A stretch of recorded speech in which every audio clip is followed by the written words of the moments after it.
The proceeding will start shortly.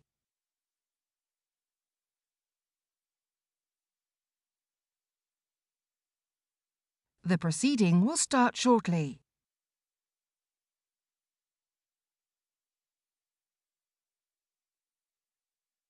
The proceeding will start shortly.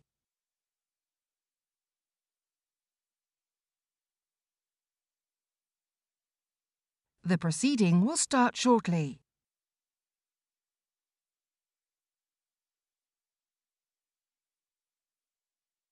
The proceeding will start shortly.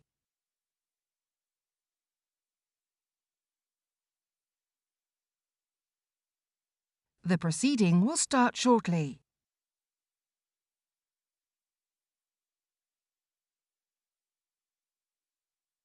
The proceeding will start shortly.